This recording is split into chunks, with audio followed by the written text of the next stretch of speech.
Hi dears, welcome back to Dhanya's classroom. It's me Dhanya. Today we are going to learn our 6th chapter, title of our chapter, that is Reading Maps. നിങ്ങളുടെ text ബുക്കിലെ first പേജിൽ പറയുന്ന കഥ നമുക്കൊന്ന് കേൾക്കാം. The Chinese embassy at Belgrade in Yugoslavia was destroyed in an air bombing on 7th May 1999. 1999 May 7 യുഗോസ്ലോവിയയിലെ ബെൽഗ്രേഡിലുള്ള Chinese നയതന്ത്ര കാര്യാലയം ബോംബ് ആക്രമണത്തിൽ തകരുകയാണ്. 3 embassy officials were killed and 20 injured. 3 officers കൊല്ലപ്പെടുകയും 20 പേർക്ക് മുറിവേൽക്കുകയും ചെയ്തു. China vehemently condemned the NATO air strike. ആ ഒരു ലൈനിൽ നിന്ന് നമ്മൾ മനസ്സിലാക്കി ആരാണ് ഈ ബെൽഗ്രേഡിൽ ബോംബിട്ടത് എന്ന്. China vehemently condemned the NATO air strike. നാറ്റോയുടെ വ്യോമാക്രമണത്തെ ചൈന ശക്തമായി കുറ്റപ്പെടുത്തുകയാണ്. നാറ്റോ എന്ന് പറഞ്ഞാൽ നോർത്ത് അറ്റ്ലാന്റിക് ട്രീറ്റി ഓർഗനൈസേഷൻ.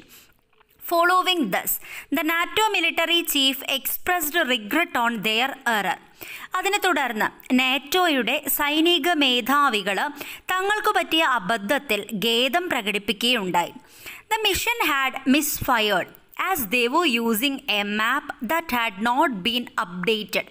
അവരെന്താ പറഞ്ഞതെന്നറിയോ? അവരുപയോഗിച്ച സൈനിക ഭൂപടം അപ്ഡേറ്റ് ചെയ്യാത്തതായിരുന്നു, കാലഹരണപ്പെട്ടതായിരുന്നു. അതുകൊണ്ടാണ് അവർക്ക് അബദ്ധം പറ്റിയത് എന്നാണ് അവർ പറഞ്ഞത്. It was said in the apology that they were unaware of the Chinese embassy functioning with Belgrade military station used to be. ബെൽഗ്രേഡിലെ സൈനിക താവളമായിരുന്നിടത്ത് ചൈനീസ് നയതന്ത്ര കാര്യാലയം ഇപ്പോൾ പ്രവർത്തിക്കുന്നത് തങ്ങൾക്കറിയില്ല എന്നായിരുന്നു നാറ്റോ അവരുടെ ക്ഷമാപണത്തിൽ പറഞ്ഞത്. ഇതിൽ നിന്ന് നമ്മൾ എന്താ മനസ്സിലാക്കിയത്? എല്ലാ കാര്യത്തിനും നമ്മൾ ഭൂപടം ഉപയോഗിക്കുകയാണെങ്കിൽ always want to use updated version. Update ചെയ്ത മാപ്പ് ആയിരിക്കണം ഉപയോഗിക്കേണ്ടത്. 7th നിങ്ങൾ ഓൾറെഡി പഠിച്ചു കഴിഞ്ഞതാണ് പ്രധാനപ്പെട്ട ഭൂപടങ്ങളെ പറ്റിയല്ല. നിങ്ങൾക്ക് ഏതെല്ലാം ഭൂപടങ്ങൾ അറിയാം? Which are the maps familiar to you? ഏതൊക്കെ മാപ്സ് അറിയാം നിങ്ങൾക്ക്? Political, physical, historical, then soil map, weather map, അങ്ങനെ ഒരുപാട് ഭൂപടങ്ങൾ ഉള്ളതായിട്ട് നിങ്ങൾ കേട്ടിട്ടുണ്ട്. A few of the maps are given in your textbook. നോക്കാം ഏതൊക്കെയാണ് മാപ്പുകളെന്ന്. First one, that is political map, historical map, land use map, military map, astronomical map, weather map. എന്നിട്ട് നിങ്ങളോട് ചോദിച്ചിരിക്കുന്നത് write down the use of each of the sign board against them, make use of the indicator given below. താഴെ കുറച്ച് indicators തന്നിട്ടുണ്ട്. എന്നിട്ട് മുകളിൽ കാണുന്ന ഈ സൈൻ ബോർഡിൽ നിങ്ങളോട് ചെയ്യാനാണ് പറഞ്ഞിരിക്കുന്നത്. അപ്പോൾ ആദ്യം നമ്മൾ കാണുന്നത് പൊളിറ്റിക്കൽ മാപ്പാണ്. You know that for understanding the political boundary. അപ്പോൾ ഫസ്റ്റ് കാണുന്ന ആരോ മാർക്കിൽ നമ്മൾ എഴുതേണ്ടത് for understanding the political boundary. Second one, that is military മാപ്പിലേക്കാണ് ആരോ നിൽക്കുന്നത്, for military purpose. Next arrow mark historical മാപ്പിലേക്കാണ്, for the study of history. After that astronomical map, for the study of celestial bodies, ആകാശഗോളങ്ങളെക്കുറിച്ച് പഠിക്കാൻ. Next land use മാപ്പിലേക്കാണ് arrow mark, for understanding the land use. Next weather map, four meteorological studies. ഇതാണ് നിങ്ങൾക്ക് complete ചെയ്യാനുള്ള ആദ്യത്തെ work. ഇനി നമ്മുടെ text ബുക്കിൽ കേരളത്തിൻ്റെ 2 മാപ്പ് തന്നിട്ടുണ്ട്. നോക്കാം. Kerala soil, Kerala physiography. Compare the given map of Kerala. Are the information included in both the map the same? കണ്ടപ്പോഴേ നമുക്ക് മനസ്സിലായി അല്ല, both are entirely different. One is soil map and another is physiographical map. എന്നിട്ട് നമ്മളോട് ചോദ്യം ചോദിക്കുകയാണ്, what might happen if both soil type and physiography are incorporated in the same map? ഈ 2 കാര്യങ്ങളും ഒരു മാപ്പിൽ തന്നെ ഉൾക്കൊള്ളിച്ചാൽ എന്താ കുഴപ്പമുണ്ടോ? Including different information in the same map will create confusion in reading it. നമ്മൾ ചെക്ക് ചെയ്യുന്ന സമയത്ത് എല്ലാ ഇൻഫർമേഷനും കൂടി ഒരേ മാപ്പിലാണെങ്കിൽ നമുക്ക് ഒരുപാട് കൺഫ്യൂഷന് കാരണമാണ്. അതുകൊണ്ടാണ് different information are plotted in different maps. ഇനി ഇവിടുത്തെ ആദ്യത്തെ ചോദ്യം വരുന്നു, വാട്ട് ഈസ് തീമാറ്റിക് മാപ്പ്? എന്താണ് തീമാറ്റിക് ഭൂപടങ്ങൾ എന്ന് പറഞ്ഞാൽ? Map depicting specific themes are known as thematic map. പ്രത്യേക വിഷയങ്ങൾ പ്രതിപാദിക്കുന്ന ഭൂപടങ്ങളെയാണ് തീമാറ്റിക് ഭൂപടങ്ങൾ എന്ന് പറയുന്നത്. Important topic, that is how the maps are classified based on function. ഉള്ളടക്കത്തിന്റെ അടിസ്ഥാനത്തിൽ ഭൂപടങ്ങളെ എങ്ങനെയാണ് തരംതിരിക്കുക? Then listen carefully. Based on function, maps are classified into two: physical and cultural map. Physical എന്ന് പറഞ്ഞാൽ ഭൗതിക ഭൂപടം, കൾച്ചറൽ എന്ന് പറഞ്ഞാൽ സാംസ്കാരിക ഭൂപടം. അപ്പൊ നമുക്ക് പഠിക്കണം what is physical map. എന്താണ് ഭൗതിക ഭൂപടം എന്ന് പറഞ്ഞാൽ map representing natural features such as physiography, climate, etc. are called physical map. എന്ന് വെച്ചാലേ ഭൂപടങ്ങളിൽ ഭൂസവിശേഷതകൾ, ഫിസിയോഗ്രഫി എന്ന് പറഞ്ഞാൽ ഭൂസവിശേഷത, ക്ലൈമറ്റ് കാലാവസ്ഥ എന്നിങ്ങനെയുള്ള പ്രകൃതിദത്തമായ കാര്യങ്ങൾ ഉൾക്കൊള്ളുന്ന ഭൂപടങ്ങളെയാണ് നമ്മൾ ഫിസിക്കൽ മാപ്പ് അല്ലെങ്കിൽ ഭൗതിക ഭൂപടം എന്ന് പറയുന്നത്. അപ്പൊ എന്തായിരിക്കും cultural map? Cultural maps representing man-made features such as agriculture. നല്ലോണം ശ്രദ്ധിക്കണം, അഗ്രികൾച്ചർ എന്ന് പറയുന്ന കൃഷി man-made feature ആണ്. Agriculture, industry, political boundaries etc. are called cultural map. രാഷ്ട്രീയ അതിർത്തികൾ, കൃഷി, വ്യവസായം എന്നിങ്ങനെയുള്ള മനുഷ്യനിർമ്മിതമായ സവിശേഷതകൾ ചിത്രീകരിക്കുന്ന ഭൂപടങ്ങളെയാണ് കൾച്ചറൽ മാപ്പ് അല്ലെങ്കിൽ സാംസ്കാരിക ഭൂപടം എന്ന് പറയുന്നത്. ഒരു വർക്കാണ് നിങ്ങളെ കാത്തിരിക്കുന്നത്. Complete the flow chart by classifying the below mentioned map based on function. താഴെ ഒരു ഫ്ലോ ചാർട്ട് തന്നിട്ടുണ്ട്. അതിൽ ഏതെല്ലാമാണ് ഫിസിക്കൽ മാപ്പ്, ഏതെല്ലാമാണ് കൾച്ചറൽ മാപ്പ് എന്ന് നിങ്ങൾ ചെയ്യണം.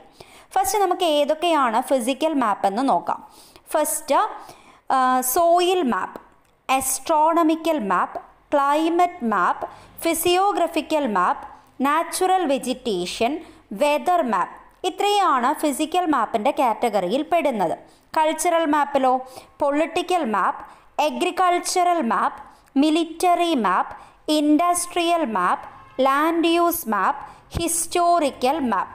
നിങ്ങൾ ഈ കോളത്തിലുള്ളത് മൊത്തമായിട്ട് വായിച്ചു നോക്കിയാൽ നിങ്ങൾക്ക് കൃത്യമായിട്ട് ചെയ്യാൻ കഴിയും. How the maps are classified based on scale. Scale എന്ന് പറഞ്ഞാൽ തോത്. തോതനുസരിച്ച് എങ്ങനെയാണ് ഭൂപടങ്ങളെ തരംതിരിക്കുക? കൃത്യമായിട്ട് പഠിക്കണം.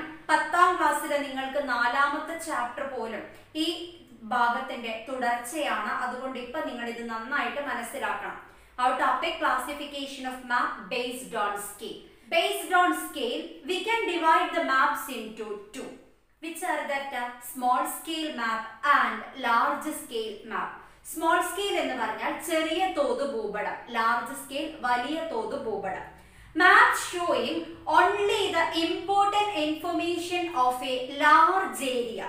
ഒരു വലിയ പ്രദേശം, ഒരു എക്സാമ്പിൾ ആയിട്ട് വേൾഡ്, കോണ്ടിനെന്റ്സ് എന്നിങ്ങനെയൊക്കെയുള്ള വലിയ പ്രദേശങ്ങളുടെ ഓൺലി ഇമ്പോർട്ടന്റ് ഇൻഫർമേഷൻ, പ്രധാനപ്പെട്ട വിവരങ്ങൾ മാത്രം ഉൾപ്പെടുത്തിക്കൊണ്ടുള്ള മാപ്പിനെയാണ് നമ്മൾ സ്മോൾ സ്കെയിൽ മാപ്പ് എന്ന് പറയുന്നത്. Once more, map showing only the important information of large area. അപ്പൊ എന്തായിരിക്കും large scale map?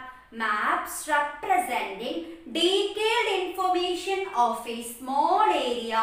This type of maps are called large scale map. Small area എന്ന് പറഞ്ഞാൽ ഒരു കുഞ്ഞു പ്രദേശം, പേര് പോലെ അല്ല കേട്ടോ, ലാർജ് സ്കെയിൽ പക്ഷേ സ്മോൾ ഏരിയ. ഒരു കുഞ്ഞു പ്രദേശത്തിന്റെ എന്ന് വെച്ചാൽ ഒരു ചെറിയ പ്രദേശത്തിന്റെ ഡീറ്റെയിൽഡ് ഇൻഫർമേഷൻ, വളരെ കൃത്യമായ വിവരങ്ങൾ ഉൾക്കൊള്ളിച്ചുകൊണ്ടുള്ള ഭൂപടങ്ങളെയാണ് നമ്മൾ ലാർജ് സ്കെയിൽ മാപ്പ് എന്ന് പറയുന്നത്. എക്സാമ്പിൾ ആയിട്ട് നമുക്ക് പറയാം village map, ward map etcetera. നിങ്ങളുടെ ടെക്സ്റ്റ് ബുക്കിൽ സ്മോൾ സ്കെയിൽ മാപ്പിനും ലാർജ് സ്കെയിൽ മാപ്പിനും തന്നിരിക്കുന്ന എക്സാമ്പിൾസ് നോക്കുക. സ്മോൾ സ്കെയിൽ മാപ്പിന് അറ്റ്ലസ് മാപ്പും വാൾ മാപ്പും, ലാർജ് സ്കെയിലിന് cadastral map and topographical map. Extra റീഡിങ്ങിൽ തന്നിരിക്കുന്നു വാട്ട് ഈസ് കെഡസ്ട്രൽ മാപ്പ്, എന്താണെന്ന് നമുക്ക് നോക്കാം. The word cadastral is derived from the French word cadastre which means register of territorial property. പ്രാദേശിക ഭൂസ്വത്തിൻ്റെ പുസ്തകം എന്ന അർത്ഥമുള്ള കെഡസ്റ്റർ എന്ന ഫ്രഞ്ച് പദത്തിൽ നിന്നുമാണ് കെഡസ്ട്രൽ എന്നുള്ള പദം രൂപപ്പെട്ടിട്ടുള്ളത്. Cadastral maps are prepared to record the boundaries and ownership details of land properties such as fields, buildings, etc. These maps are used to assess the land tax and to indicate the ownership. Village map is an example. എന്ന് വെച്ചാലേ പാടങ്ങൾ, കെട്ടിടങ്ങൾ എന്നിവ ഉൾപ്പെടുന്ന ഭൂസ്വത്തുക്കളുടെ അതിര്, ഉടമസ്ഥാവകാശം എന്നിവ രേഖപ്പെടുത്തി സൂക്ഷിക്കുന്നതിനാണ് ഇത്തരം ഭൂപടങ്ങൾ നിർമ്മിക്കുക. ഭൂനികുതി കണക്കാക്കാനും ഉടമസ്ഥാവകാശം സൂചിപ്പിക്കാനും ഇവ ഉപയോഗിക്കുന്നു. വില്ലേജ് മാപ്പാണ് ഉദാഹരണം. നിങ്ങൾ ഇങ്ങനെ മാത്രം മനസ്സിലാക്കിയാൽ മതി. Cadastral maps are used to assess the land tax and to indicate the ownership. Ownership സൂചിപ്പിക്കാനും ലാൻഡ് ടാക്സ് കണക്കാക്കാനും ഉപയോഗിക്കുന്ന മാപ്പാണ് കഡസ്ട്രൽ ഭൂപടങ്ങൾ.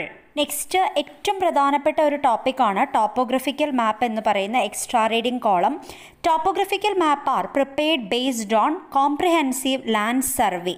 സമഗ്രമായ ഭൂസർവേയുടെ അടിസ്ഥാനത്തിൽ തയ്യാറാക്കുന്നതാണ് ടോപ്പോഗ്രഫിക്കൽ മാപ്പ്. മലയാളം ധരാതലീയ ഭൂപടം.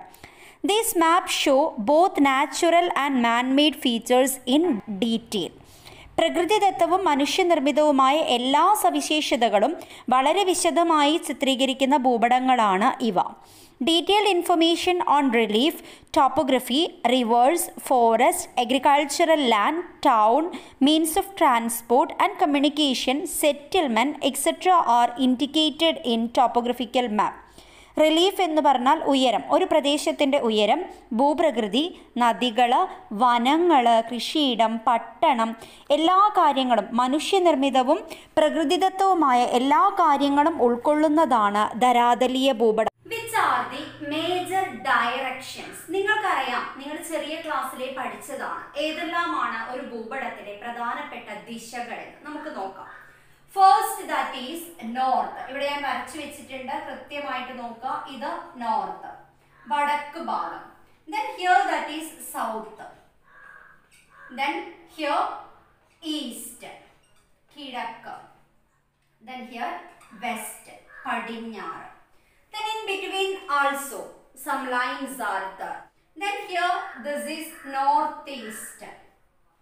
Here southeast. Then southwest.